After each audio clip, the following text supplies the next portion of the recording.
नमस्कार दोस्तों, स्वागत है आप सभी का आपके अपने YouTube चैनल स्टडी फॉर परीक्षा में। दोस्तों आज है 3 अप्रैल 2022।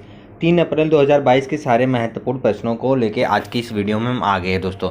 तो ये जो सारे प्रश्न हैं दोस्तों, ये आपकी आगामी परीक्षा की दृष्टि से बहुत ही महत्वपूर्ण प्रश्न है दोस्तों। तो चलिए हम प्रश्नों को 1 बाय 1 पूरा सॉल्व करते हैं। और उससे पहले हम आप लोगों को बता दें दोस्तों कि आप लोगों को स्टैटिक जीके की डेली वीडियो अपलोड होता रहता है इस चैनल के माध्यम से। तो आप लोग अगर चैनल पहली बार विजिट कर रहे हैं तो चैनल को सब्सक्राइब कर लीजिएगा, बेल आइकन पे प्रेस करके ऑल नोटिफिकेशन पे क्लिक कर लीजिएगा, ताकि आप लोगों को मॉर्निंग में डेली करंट अफेयर और स्टैटिक जीके की वीडियो मिलती रहे। तो चलिए 1 बाय 1 प्रश्नों को हम सॉल्व करते हैं। तो हमारा पहला प्रश्न है दोस्तों, 83वीं राष्ट्रीय टेबल टेनिस चैंपियनशिप 2022 की मेज़बानी कौन करेगा? तो यहाँ पे आपको 4 ऑप्शन मिल जा रहे हैं, सिक्किम, त्रिपुरा, नागालैंड, मेघालय। तो हमारा जो राइट आंसर होगा दोस्तों वह है मेघालय, यानी कि ऑप्शन डी। ऑप्शन डी हमारा करेक्ट आंसर है, यानी मेघालय जो है 83वीं राष्ट्रीय टेबल टेनिस चैंपियनशिप 2022 की मेज़बानी करेगा दोस्तों। इसके बारे में थोड़ी सी जानकारी साझा करते हैं। मेघालय 83वीं राष्ट्रीय टेबल टेनिस चैंपियनशिप 2022 की मेज़बानी करने के लिए तैयार है, जो कि 18 से 25 अप्रैल तक शिलोंग के Sai indoor training centre NEHU में होगी। यह दूसरी बार है जब पूर्वोत्तर में दुनिया के सबसे बड़े टेबल टेनिस टूर्नामेंट की मेज़बानी की है दोस्तों। यह आपकी आगामी परीक्षा की दृष्टि से बहुत ही महत्वपूर्ण प्रश्न है दोस्तों, तो आप लोग इसको नोट डाउन कीजिएगा। इसी के साथ चलते हैं हम अगले प्रश्न पे। जो हमारा अगला प्रश्न है दोस्तों वह है, भारत के किस जिले को दुनिया में तीसरा सबसे गर्म स्थान का दर्जा मिला है दोस्तों? यह भी आप लोग के लिए बहुत ही महत्वपूर्ण प्रश्न है। गाजियाबाद, मुरादाबाद, सासाराम, चंद्रपुर जिला। तो हमारा जो राइट आंसर होगा दोस्तों वह है यल डोराडो मौसम वेबसाइट के अनुसार चंद्रपुर दुनिया का तीसरा सबसे गर्म शहर है, जहां अधिकतम तापमान 43.2 डिग्री सेल्सियस था। क्षेत्रीय मौसम विज्ञान केंद्र RMC के अनुसार नागपुर विदर्भ का सबसे गर्म शहर भी रहा, जहां अधिकतम तापमान 41.6 डिग्री सेल्सियस रहा। इसके बाद अकोला का स्थान रहा दोस्तों, यानी कि हमारा राइट आंसर कौन सा है दोस्तों? तो है ऑप्शन डी, चंद्रपुर जिला। यानी भारत के किस जिले को दुनिया में तीसरा सबसे गर्म स्थान का दर्जा मिला है दोस्तों? तो ऑप्शन डी, चंद्रपुर जिला, जो कि महाराष्ट्र में है दोस्तों। चलते हैं हम अगले प्रश्न पे। हमारा जो अगला प्रश्न है वह है, अंतर्राष्ट्रीय दूरसंचार संघ ITU परिषद की अस्थायी समिति के उपाध्यक्ष के रूप में किसे चुना गया है? यहाँ भी आपको 4 ऑप्शन मिल जा रहे हैं। हमारा जो पहला ऑप्शन है दोस्तों वह है अपर्णा सिंह, दूसरा सुशील शर्मा, तीसरा महेंद्र नाथ और चौथा अपराजिता Sharma.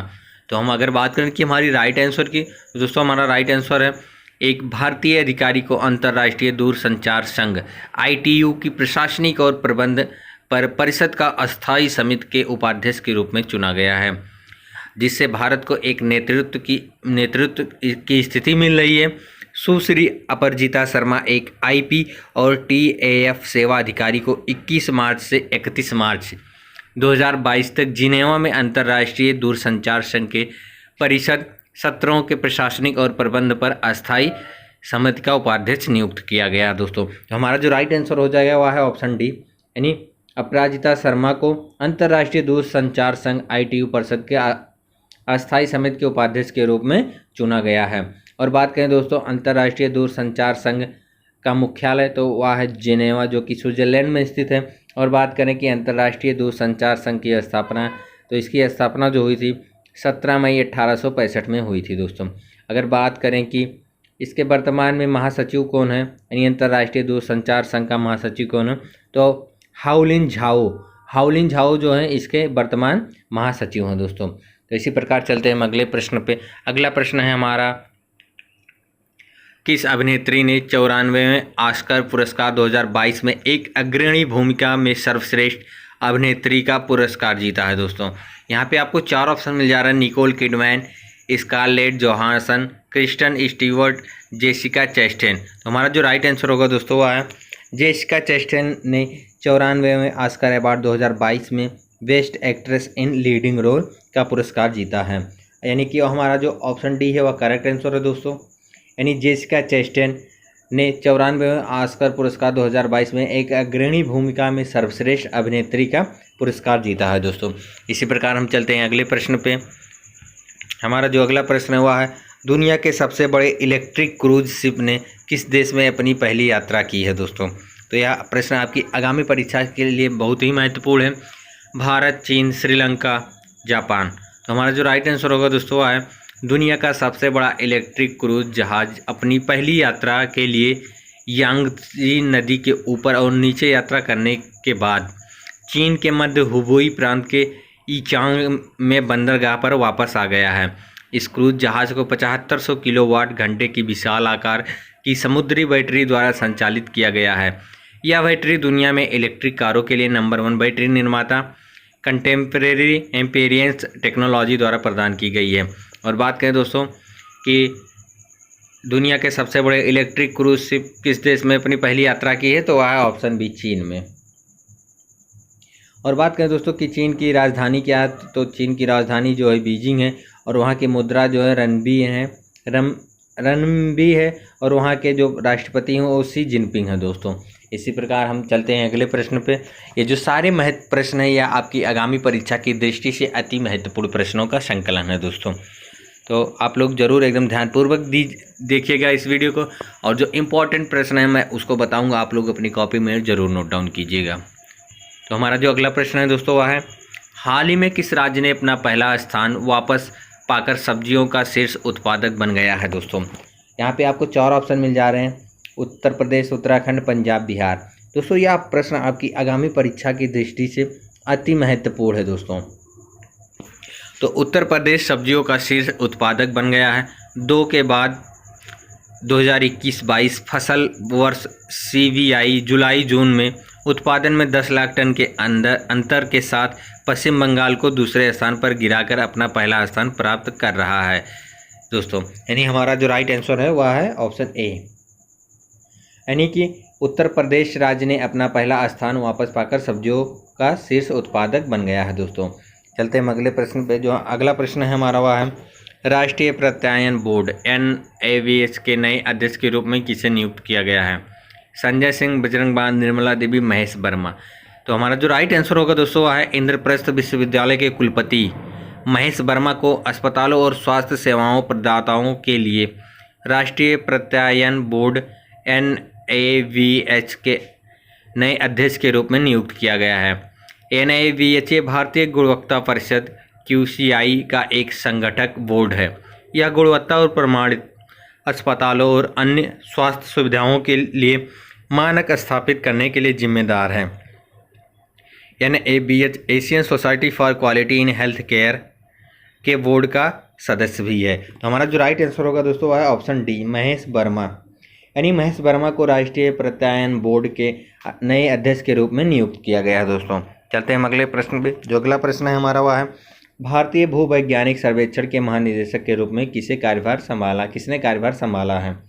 Doctor Sushil Singh, doctor Sanjana Batra, doctor Dinesh Kumar, doctor S Raju. तो हमारा जो राइट आंसर होगा दोस्तों, अगर बात करें कि भारतीय भूवैज्ञानिक सर्वेक्षण के महानिदेशक के रूप में किसने कार्यभार संभाला है, तो वे हैं डॉक्टर S राजू ने 1 अप्रैल 2022 से भारतीय भूवैज्ञानिक सर्वेक्षण के महानिदेशक के रूप में पदभार ग्रहण किया है। वह RS गरखल का स्थान लेंगे, जो कि 31 मार्च 2022 को सेवानिवृत्त हुए थे। इससे पहले डॉक्टर राजू इस पद पर थे। GSI मुख्यालय में अतिरिक्त महानिदेशक और राष्ट्रीय मिशन 3rd और 4th के लिए थे। तो हमारा जो राइट आंसर होगा दोस्तों वह option D, doctor S Raju. यानी भारतीय भूवैज्ञानिक सर्वेक्षण के महानिदेशक के रूप में डॉक्टर S राजू ने अपना कार्यभार संभाला है दोस्तों। इसी प्रकार चलते हैं हम अगले प्रश्न पे। हमारा जो अगला प्रश्न है वह है, खेलो इंडिया यूनिवर्सिटी गेम्स 2021 का लोगो, शुभंकर, जर्सी और गान किसने लॉन्च किया है। नरेंद्र मोदी, अमित शाह, स्मृति ईरानी, अनुराग ठाकुर। तो हमारा जो राइट आंसर होगा दोस्तों वह है केंद्रीय युवा मामलों और खेल मंत्री अनुराग सिंह ठाकुर और कर्नाटक के राज्यपाल TC गहलोत ने 1 अप्रैल 2022 को बेंगलुरु के श्री कांतिरवा स्टेडियम में खेलो इंडिया यूनिवर्सिटी गेम्स 2021 KIUG 2021 का लोगो, जर्सी, शुभंकर और गान लॉन्च किया है। थीम सॉन्ग को कन्नड़ रैपर चंदन शेट्टी ने कंपोज किया है। KIUG 2021 कर्नाटक में 24 अप्रैल से 3 मई 2022 के बीच आयोजित किया जाएगा दोस्तों। तो हमारा जो राइट आंसर है वह है ऑप्शन डी, यानी कि खेलो इंडिया यूनिवर्सिटी गेम्स 2021 का जो लोगो, शुभंकर जर्सी और गान किसने लॉन्च किया है? तो अनुराग ठाकुर ने लॉन्च किया है दोस्तों। चलते हैं हम अगले प्रश्न पे। हमारा जो अगला प्रश्न हुआ है, अंतर्राष्ट्रीय बाल पुस्तक दिवस कब मनाया जाता है? 31 मार्च, 23 मार्च, 1 अप्रैल, 2 अप्रैल को। हमारा जो राइट आंसर होगा दोस्तों वह है international board on books for young people IBBY द्वारा 1967 यानी कि 1967 से प्रतिवर्ष 2 अप्रैल को अंतर्राष्ट्रीय बाल पुस्तक दिवस का आयोजन किया जाता है। अंतर्राष्ट्रीय बाल पुस्तक दिवस एक अंतर्राष्ट्रीय गैर लाभकारी संगठन है जो पढ़ने के प्यार को प्रेरित करने और बच्चों की किताबों पर ध्यान आकर्षित करने के लिए है। International board on books for young people के संस्थापक की बात करें तो वह जिला लेपमैन। दोस्तों अगर बात करें कि international board on books for young people की स्थापना, तो इसकी स्थापना जो हुई थी 1953 में ज्यूरिख जो कि स्विट्ज़रलैंड में स्थित है दोस्तों। अगर बात करें कि international board on books for young people headquarter, तो वह स्विट्ज़रलैंड में है दोस्तों। तो अंतर्राष्ट्रीय बाल पुस्तक दिवस कब मनाया जाता है? तो 2 अप्रैल को दोस्तों मनाया जाता है। इसी के साथ मैं आप लोगों को बता दूं दोस्तों, अभी तक यानी कि मार्च तक जितने महत्वपूर्ण दिवस थे उनका मैंने वीडियो पहले ही चैनल पे अपलोड कर दिया था, और साथ ही में इस वीडियो के डिस्क्रिप्शन बॉक्स में लिंक प्रोवाइड कर दिया हूँ, वहाँ से आप लोग पूरे महीने के महत्वपूर्ण दिवस को देख सकते हैं दोस्तों। चलते हैं हम अगले प्रश्न पे। हमारा जो अगला प्रश्न है वह है, कौन सी संस्था state of world population report जारी करती है? यूनिसेफ, UNFPA, IMF, विश्व बैंक। तो हमारा जो राइट आंसर होगा दोस्तों वह है संयुक्त राष्ट्र जनसंख्या कोष UNFPA, यानी कि ऑप्शन बी। हमारा जो ऑप्शन बी है वो करेक्ट है। UNFPA ने हाल ही में state of world population seeing the unseen the case for action in integrated crisis of unintended pregnancy report जारी की है। रिपोर्ट के अनुसार दुनिया भर में हर साल कुल 121 मिलियन गर्भधारण का लगभग आधा हिस्सा अनायास ही होता है। विश्व स्तर पर अनुमानित 257 मिलियन महिलाएं जो गर्भावस्था से बचाना चाहती हैं, वे गर्भनिरोधक के सुरक्षित और आधुनिक तरीकों का उपयोग नहीं करती हैं दोस्तों। तो कौन सी संस्था state world of population report जारी करता है? तो UNFPA। हमारा जो राइट आंसर हुआ है ऑप्शन बी। तो आप लोग इसको भी नोट डाउन कीजिएगा क्योंकि यह भी प्रश्न आपकी आगामी परीक्षा की दृष्टि से महत्वपूर्ण है दोस्तों। चलते हैं हम अगले प्रश्न पे। तो हमारा अगला प्रश्न हुआ है, किस संस्थान ने digital platform fast and secure transmission of electronic records faster launch किया है? भारतीय रिजर्व बैंक, सर्वोच्च न्यायालय, चुनाव आयोग, केंद्रीय जांच ब्यूरो ने। तो हमारा जो राइट आंसर होगा दोस्तों वह है भारत के मुख्य न्यायाधीश NV रमना ने digital platform fast and secure transmission of electronic records faster launch किया। मंच का उपयोग अदालत के अधिकारियों द्वारा एक सुरक्षित इलेक्ट्रॉनिक संचार चैनल के माध्यम से तत्काल पार्टियों को आदेशों की ई-प्रतियों भेजने के लिए किया जाएगा। इसमें न्यायालय के सभी प्रकार के आदेश सम्मिलित हैं दोस्तों। तो हमारा जो राइट आंसर होगा वह है भारत का सर्वोच्च न्यायालय, यानी भारत के सर्वोच्च न्यायालय ने digital platform fast and secure transmission of electronic records faster launch किया है दोस्तों। इसी प्रकार हम चलते हैं अगले प्रश्न पे। जो हमारा अगला प्रश्न हुआ है, किस नियामक संस्थान में मंथन नाम से ID-थॉन लॉन्च किया है? RBI, NABARD, SEBI, IRDAI। तो हमारा जो राइट आंसर होगा दोस्तों वह है सेबी की अध्यक्ष माधवीपुरी बुच ने BSE, NSE, NSDL, CDSL, कैफीनेटेक, CAMS, Lincoln time और MCX सहित विभिन्न संस्थानों के सहयोग से 6 सप्ताह तक चलने वाले आइडियाथॉन मंथन का शुभारंभ किया है। यह भारत के प्रतिभूति बाजार से संबंधित विचारों और नवीन समाधानों से के एक सेट के निर्माण की सुविधा प्रदान करेगा दोस्तों। तो हमारा जो राइट आंसर है वह है ऑप्शन सी, यानी सेबी। यानी सेबी नियामक संस्थान में मंथन नाम से एक आइडियाथॉन लॉन्च किया है दोस्तों। चलते हैं अगले प्रश्न पे। जो हमारा अगला प्रश्न है वह है मेस ऐनक साइट और बामियान के बुद्ध जो खबरों में रहे किस देश में स्थित हैं दोस्तों? नेपाल, चीन, भारत, अफगानिस्तान। तो हमारा जो राइट आंसर है दोस्तों वह है मेस ऐनक साइट और बामियान के बुद्ध अफगानिस्तान में स्थित हैं। अफगानिस्तान में तालिबान शासन ने घोषणा की है कि वह मेस ऐनक में प्राचीन बुद्ध प्रतिमाओं की रक्षा करेगा। यह एक तांबे की खान साइट भी है दोस्तों, जहां तालिबान चीनी निवेश की उम्मीद कर रहे हैं। जब तालिबान ने अफगानिस्तान पर शासन किया तो उन्होंने बामियान में सदियों पुरानी बुद्ध की मूर्तियों को तोपे खाने, विस्फोटक और रॉकेट का उपयोग करके नष्ट कर दिया। यूनेस्को ने 2003 में विश्व धरोहर स्थलों की अपनी सूची में बामियान बुद्धों के अवशेषों को शामिल किया था दोस्तों। तो यानी कि हमारा जो राइट आंसर होगा वह है ऑप्शन डी, अफगानिस्तान में। यानी मेस ऐनक साइट और बामियान के बुद्ध जो खबरों में किस देश में स्थित है? तो अफगानिस्तान में है दोस्तों। चलते हैं अगले प्रश्न पे। हमारा अगला प्रश्न है, हाल ही में किस देश ने कानून में एमेटिल एंटी लीचिंग एक्ट पर हस्ताक्षर किए है दोस्तों? रूस, यूएसए, यूके, जर्मनी।